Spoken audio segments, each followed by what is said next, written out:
Bienvenidos, buscadores de otra realidad, a un nuevo vídeo, en el que exploraremos un terrible secreto oculto a plena vista. Era el año 1920, y en los pueblos del sur había una gran atracción recorriendo cada teatro y feria, no importaba si era un recinto pequeño o uno imponente, la persona de la que todos hablaban se presentaba y no dejaba a nadie indiferente, la actuación que brindaba era impecable, sin embargo, él como persona era un excéntrico. El hombre en cuestión era Charlie McCarthy, un ventrílocuo que cautivaba a todo el mundo que veía su espectáculo. Su sencillo acto tenía tan solo a un muñeco como protagonista y estrella del espectáculo. Este muñeco representaba a un niño regordete de entre 9 y 10 años de edad, pero con rasgos extraños que hacían imposible no mirarle con malsana fascinación. Sus manos eran demasiado reales, su boca era muy expresiva, su estatura muy distinta a la de un muñeco de ventrílocuo habitual, era más alto, y sus ojos, aunque eran los de un muñeco de madera, reflejaban un vacío que hacía difícil mantenerle una sola mirada sin bajar la vista o dirigirla a otro sitio. En otras palabras, la presencia del muñeco hacía sentir muy incómoda a la gente, que en contra del instinto de autoprotección, seguían yendo a ver el espectáculo de Charlie.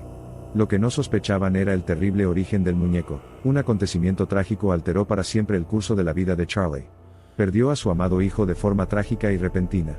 Abrumado por el dolor, pero no dispuesto a romper el vínculo con su único hijo, Charlie recurrió a su profesión en busca de consuelo e ideando un mecanismo de afrontamiento morboso. Contra todo pronóstico, Charlie transformó el cuerpo sin vida de su hijo en un muñeco de ventrílocuo, nombrándolo, en un espeluznante giro del destino, en honor a su muñeco más famoso, Edgar.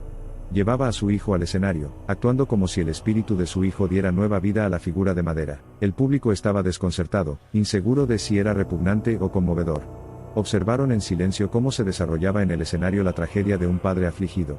Los rostros fríos e implacables miraban fijamente a Charlie, sin saber cómo reaccionar ante su acto poco convencional. Sin embargo, a pesar de la conmoción y la desaprobación, las actuaciones de Charlie tocaron la fibra sensible de muchos. Impulsado por el tormento emocional tácito que resonó en su audiencia, Charlie comenzó a ver sus espectáculos llenos hasta el borde. La gente venía no solo para presenciar su renombrada ventriloquia, sino también para compartir el dolor silencioso que albergaba y expresaba. Pero a medida que la memoria de su hijo se fue adentrando más en su acto, la frontera entre realidad y ficción comenzó a desdibujarse. La salud mental de Charlie se volvió cada vez más precaria. Se convenció de que el alma de su hijo todavía habitaba quizás en el muñeco, simplemente buscó consuelo en esa creencia. Los críticos y los profesionales médicos lo reprendieron por este engaño, sus pocos partidarios disminuyeron y el escrutinio público se intensificó. Pero nada de esto disuadió a Charlie, porque estaba resuelto en su retorcida percepción, una forma de mantener a su hijo todavía vivo, aunque en un estado inquietante y distorsionado. A medida que pasaba el tiempo, la tecnología avanzaba y la ventriloquia desapareció de la vista del público. Charlie también se desvaneció con ello. Tras su auge, llegó su caída.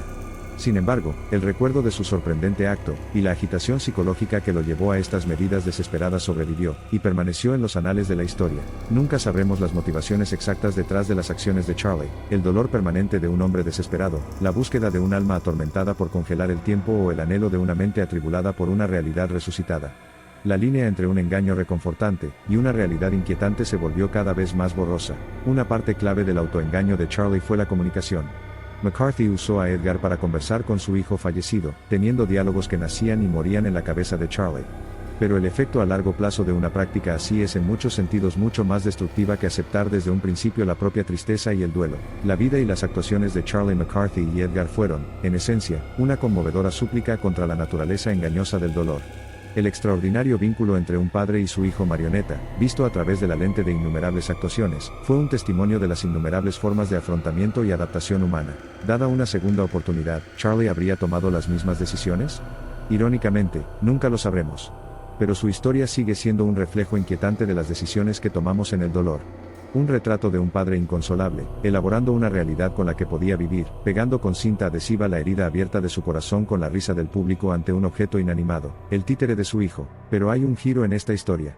Hay quien afirma categóricamente que la oscura historia de Charlie McCarthy es una invención morbosa de la era de Internet. Estaría inspirada en el ventrílocuo de la época, Edgar Berger y su muñeco Charlie. Si esto es así, ¿qué dice eso de nosotros? Que seamos capaces de inventar una historia así de terrible, haciéndola pasar por realidad, habla más del ser humano como masa colectiva, necesitada de tenebrosas y morbosas historias, que sobre Charlie. ¿Quién es el verdadero protagonista de esta historia? ¿Charlie McCarthy? ¿Edgar Berger? ¿La especie humana? ¿Tú?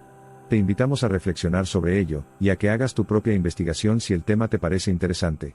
Si el vídeo te ha parecido interesante, no olvides dejar un like y suscribirte, nos ayudaría mucho a seguir explorando lo que hay más allá de la realidad. Y si tienes alguna sugerencia para un vídeo, déjanosla en la caja de comentarios y con gusto la tendremos en cuenta. Gracias por habernos acompañado en este viaje, nos vemos en el próximo vídeo.